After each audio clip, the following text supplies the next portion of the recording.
I would simply reiterate that once the Iranian people will be free, our friends in the region will hear a completely different message and see a completely different attitude and behavior vis-a-vis them. Something that I know they hope. I've been talking all these years. I have many friends from the region, from different countries, Saudis, UAE, Egyptians, Jordanians, Syrians, Iraqis, and so on and so forth. And they all say in their respective way how much they know and they hope that change in Iran will be so good for all of them collectively. How they will be affected. You can ask people in Lebanon when they see what Hezbollah is doing there, or so on and so forth.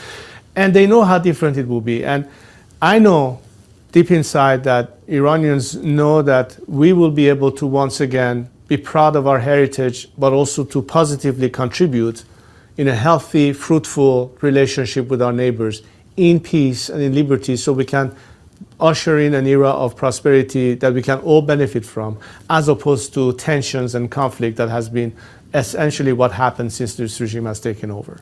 So I wish for that. It's not that I wish for that. I know it will happen. I believe we can make it happen. But of course, we hope that our friends in the region will not just be passive bystanders, and will also find ways to see in what way they can help us liberate ourselves, because they can only benefit as a result of it. How would you characterize your relationship with key members of the GCC? Well, I think that if you ask leaders of the respective countries of the GCC, particularly if you ask Mohammed bin Salman or Mohammed bin Zayed, and the relationship their parents had with Iran before the revolution, what kind of relationship existed, which was very, I think, fruitful. And it could be much better even in the future. The vision that I have, and I hope we can establish, is that the best national interest of Iran is to be an element of bringing an element of stability and peace. We need to be able to work with our neighbors.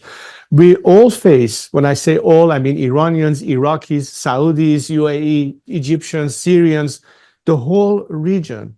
We are having collective challenges to face.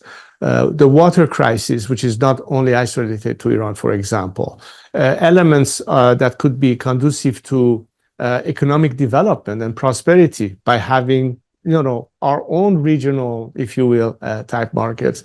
We have to be able to have that kind of constructive relationship, which I think is inherently the ask of all the citizens of these respective countries.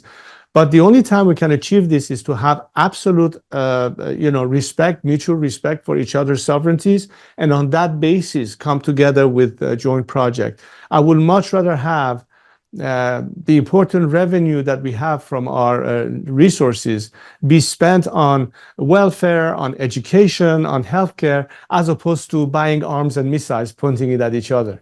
That's the difference between the Iran that I'm thinking of and its relationship with the GCC, as opposed to this regime, who from the very beginning was aggressive. From the very beginning questioned the legitimacy of the Saudi family to be custodians of the holy mosques, or was antagonistic to Israel and said it has to be wiped off from the face of the earth. That has in fact had been more damaging to the Palestinian cause by using them as a human shield, by helping the Syrians crack down on over 3,000 Palestinian refugees over there and everything else so the whole thing will affect our region by a change in Iran. At least that's the vision that I have. And I know that the message that I recently sent, as I understand, was very well received. And this is what they should expect be not just my viewpoint. I'm not speaking only for myself. I know I'm speaking on behalf of millions of Iranians who have the same sentiments and would like to have a future and an opportunity for themselves and for their children. And that's for all of us, not just Iranians, but for all of us collectively. How did you receive the news of the Saudi-Iranian agreement, and how do you see it after almost 2 years of happening now? Where do you see it? Well, it was very frustrating for many leaders seeing this indecisiveness or weakness from the U.S. current administration. as I said, this appeasement tactic that certainly was frustrating to many. What do you do in the meantime? You have to operate within a certain realm. I don't think that having some short-term arrangements is the declaration of a complete change of attitude or viewpoints. Nobody's going to come and openly say, well, we don't like what we have right now, but we have to somehow deal with it. On the other hand, I think the long-term vision is different. At least to say, for instance, that when I had the opportunity to meet a few years ago with Mohammed bin Salman when he was visiting here in the States, and we spoke about the relationship that our countries had before the revolution, and his hope that one day we can have the same kind of relationship that has gone sour since the regime came to place. So it's hard for me to imagine that the current situation is actually appropriate. But, you know, in the world of politics and diplomacy, you have to deal with the immediate.